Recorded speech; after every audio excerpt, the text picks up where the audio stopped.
So tell us how your retirement's going, Dad. What are you doing with all this free time on your hands? I've been hanging out over at the new Gaylord operation, you know. I've been Excellent. on the ice slide over there and welcoming employees, hanging out with Shrek, and doing some good things over there. And also, you know, David, I've been getting a couple of awards lately. I got a Montgomery County Award a couple of weeks ago for the oldest guy in the county, and then I went, and then I went to New York and got Icon of the Year Award from Business Travel News. A beautiful, beautiful silver and crystal piece. And I got back to Washington after the night before. I said, Donna, let me show you this beautiful piece I bought back from New York. And I opened my suitcase and it wasn't there.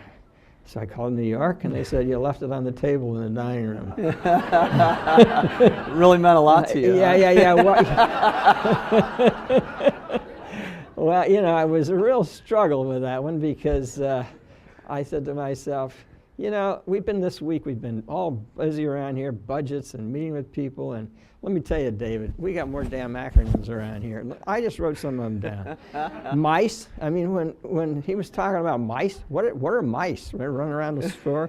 DAM, GAM, EMC, COE, BME, CGC, SRM, GOS, COS, CPC, CRM. Come on, you guys. And so I have a new one for you. It's called STML, short-term memory loss. Well, that's an impressive list of acronyms. I thought you'd like that, yeah. So, and I know, Dad, that you're excited about the next generation traveler, the focus that we have on that. How do you feel about the changes coming for our signature brand, Marriott? I think the Grey Room is a home run.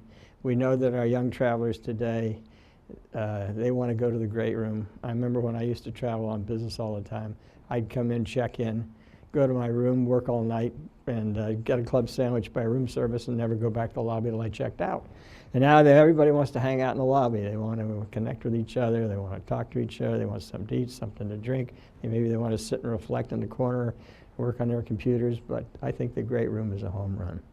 And the way we're reworking our rooms, we're working hard on that. We're going to take some learnings from the courtyard that we did, and we got this new WorkSpring coming along. I love the part about WorkSpring where you're putting in all new windows, and you can see outside, and furniture moves around. But the soft seating is the thing I really like in those rooms, because if you got a boring speaker, you can always have a nap. There you go. Well, so, speaking about chairs and progressive, this is probably the most progressive chair I've ever sat in. In fact, I've never sat in a chair where the base swivels and the back swivels. So if I fall off the stage today, I hope you forgive me. It's not a long way down. But it's really, we really are getting progressive around here for sure. But I know that you opened our first hotel in 1957. So tell us what it was like then, and what's the biggest difference now? Well, back then, you know, there weren't any jet aircraft, and they flew the first 707 back in '57, and that was the first commercial jet plane. But Twin Bridges was unique because we had an outside check-in area, and we were practicing revenue management back then by looking in the cars and counting the number of people. We got $8 for a room. We got another $1 for every extra person in the car. And we put a rollaway in the room, we got $2. So we could get up to $13 or $14 average room rate. And you know, if you came in in the busy time, the spring and summer, and there were only 2 people in the car, we're sorry, we're full. 3 people in the car, we're sorry, we're full. But then we get 4, 5, and 6 people in a 200 square foot room. There were 2 double beds and a couple of rollaways. You couldn't see the carpet. You walked from bed to bed on top of the beds. And the carpet stayed clean because nobody ever stepped on it.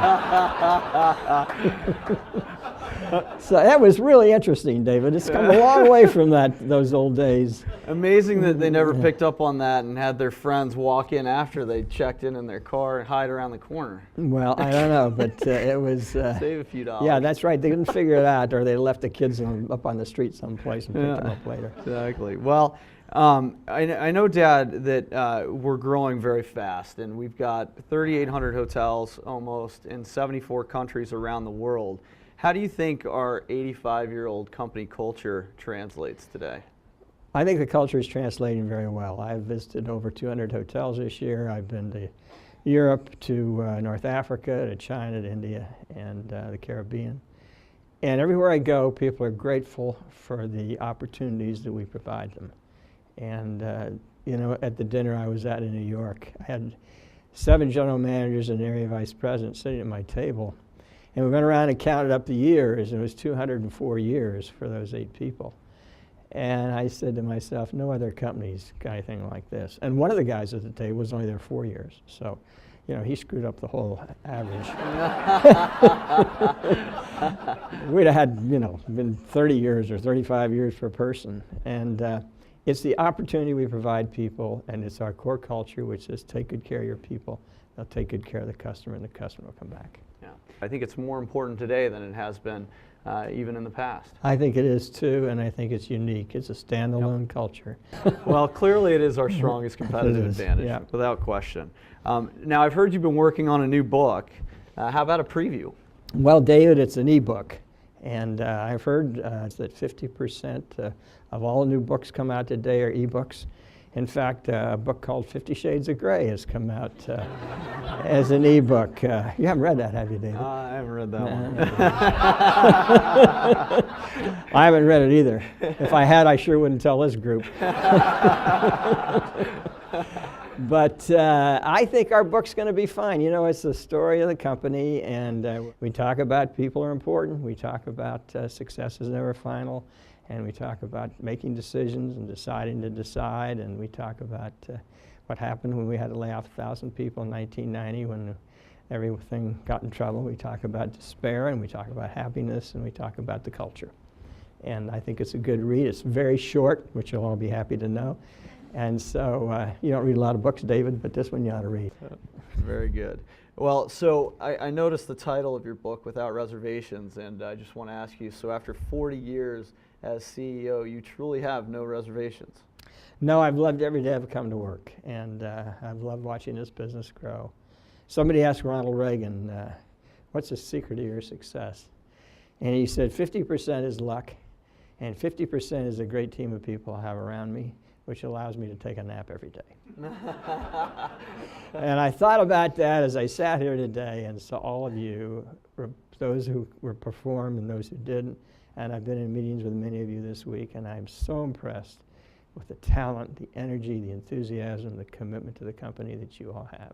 It's just awe-inspiring. Well, thank you, Dad. Thank you, everybody.